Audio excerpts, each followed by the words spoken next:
Et voilà, bonjour, bonjour, les oiseaux chantent. Aujourd'hui, on va faire de la physique du plan incliné par les énergies, par les conservations d'énergie, essayer de déterminer la force de frottement sur un karting et sur une petite moto le long de ce petit raidillon. Alors, on est parti, let's go.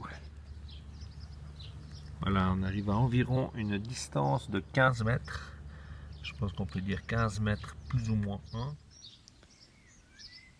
Voilà, à l'aide de l'application boussole du téléphone, on arrive à déterminer l'angle que fait cette pente avec l'horizontale. On a là un angle d'environ 12 degrés. On a donc la situation suivante. Une certaine distance ici que je vais appeler D qui vaut 15 mètres.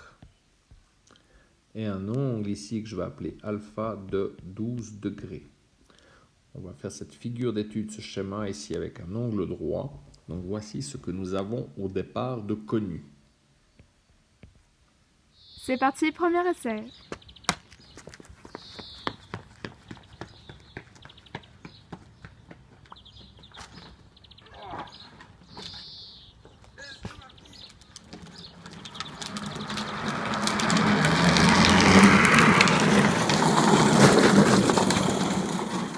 C'est parti, troisième essai.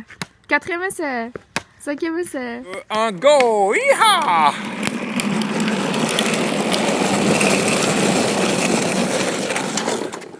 21 km/h. 19.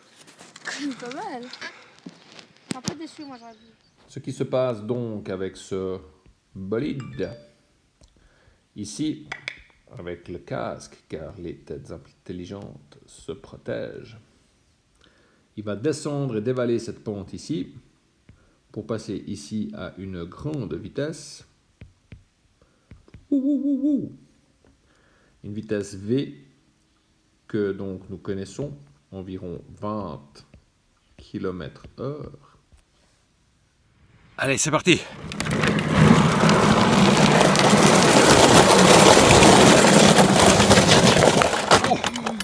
Record battu. Et les questions que je vais vous poser ici, on va tâcher d'aller crescendo. Connaissons la vitesse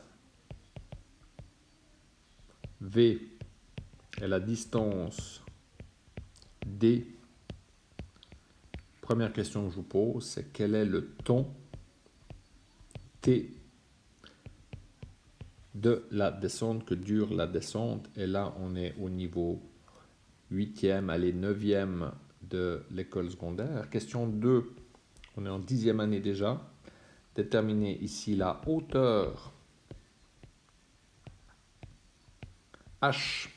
Quelle est la hauteur H? Connaissons la distance D et l'angle alpha. Question 3. En admettant que la masse de notre gaillard qui descend là sur son bolide est au total de 30 kg, eh bien déterminer l'énergie potentielle, c'est-à-dire liée à la hauteur, l'énergie potentielle du bolide et du chauffard au point qu'on va appeler A, c'est-à-dire ici en haut. 4. Déterminer l'énergie cinétique, c'est-à-dire liée à la vitesse de ce chauffard au point qu'on va appeler B, c'est-à-dire ici en bas. Attention les unités. Enfin, énergie 5, enfin, point 5. Vous me voyez venir déterminer l'énergie perdue par frottement entre le point A et le point B. Et enfin, 6. Déterminer la force de frottement que subit ce chauffard tout au long de sa descente. Donc comme je vous le disais, on y va crescendo. Ici, nous sommes en 8e, 9e. Ici, nous sommes en 10e année. Là, nous sommes théoriquement en 11e, parfois en première matu. Et ici, on est en non 11e option spécifique maths et physique, ou alors première matu, voire deuxième matu. Messieurs, dames, c'est à vous. Réponse d'ici quelques minutes. À vous de bosser.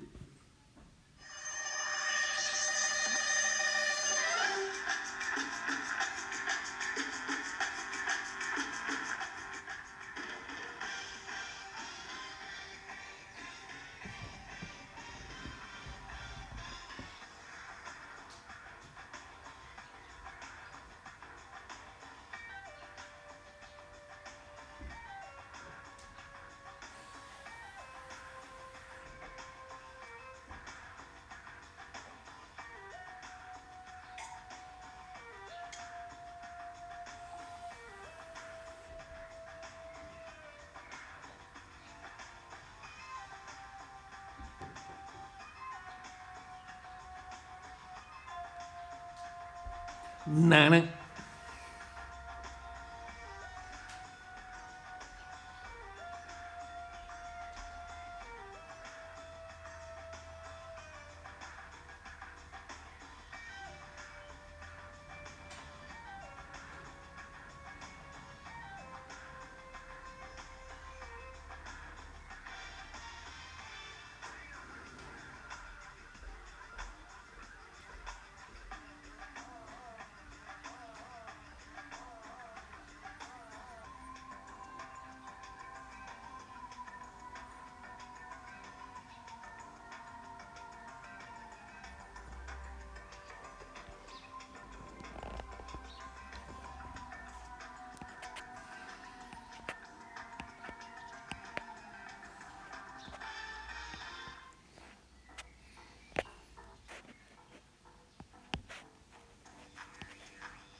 Alors, question 1. Si je résous ça comme en 9e année, on va dire qu'on a 20 000 mètres, c'est-à-dire 20 km/h qu'on a au départ, c'est-à-dire 20 000 mètres en 1 heure. Donc, on fait 20 000 mètres en 1 heure, c'est-à-dire 3600 secondes. Et la question que je me pose, c'est pour faire 15 mètres, combien de secondes je vais faire? Alors on cherche toujours dans cette proportionnalité à passer par un petit 1. Donc là je divise par 20 000. Et ensuite je multiplie par 15. Donc je vais prendre mes 3600 secondes, je les divise par 20 000. Et ensuite je multiplie par 15. Donc le calcul 3600 secondes divisé par 20 000. Et ensuite fois 15. Et donc je tapote 3600 divisé par 20 000 fois 15 égale 2,7 secondes. Et en effet, j'ai un temps de 2,7 secondes. Si je regarde la vidéo, on a bien une descente qui dure à peu près ce temps. Donc, alors pour cette question 2, on parle ici de trigonométrie. Je cherche la hauteur h ici. Je connais cet angle ici de 12 degrés. Je connais la distance ici de 15 mètres, qui est donc l'hypoténuse. Ici, j'ai l'opposé. Donc, il s'agit d'utiliser un rapport trigonométrique dans lequel apparaissent opposé et hypoténuse. C'est bien sin, hop, hyp. Donc, sinus de 12 degrés est égal à l'opposé h divisé par l'hypoténuse 15. Ainsi donc, j'ai que h égale 15 fois le sinus de 12 degrés.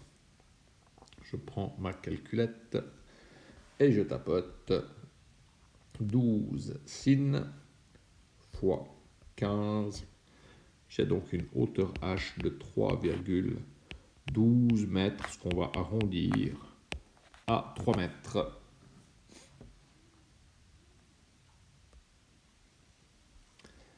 Ensuite, question 3. Quelle est donc l'énergie potentielle du chauffard ici en haut au point A?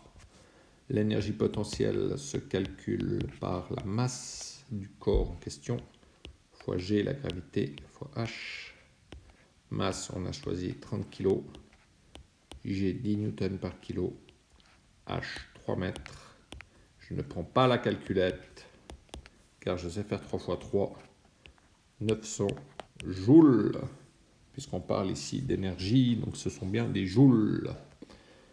Question 4, énergie cinétique au point 4, pardon, au point B. Question 4, énergie cinétique au point B. Vous pourrez rajouter le petit A ici, le petit B là.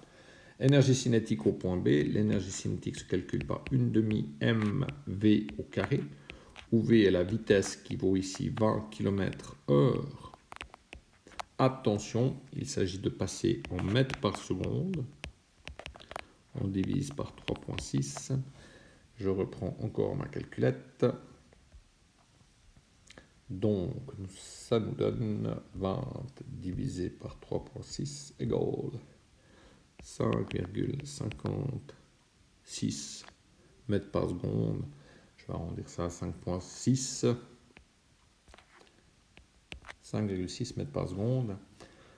Et ainsi donc, j'arrive à 1/2 fois 30 fois 5,5 périodique, il est toujours là, au carré. Donc, élevons cela au carré, fois 30 est divisé par 2, ce qui nous fait 463 joules.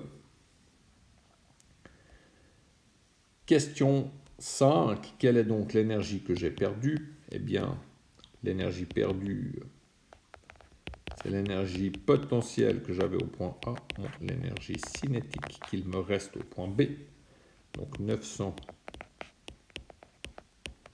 moins 463, ce qui fait 437 joules. Et finalement, quelle est la force de frottement? Eh bien, cette énergie perdue,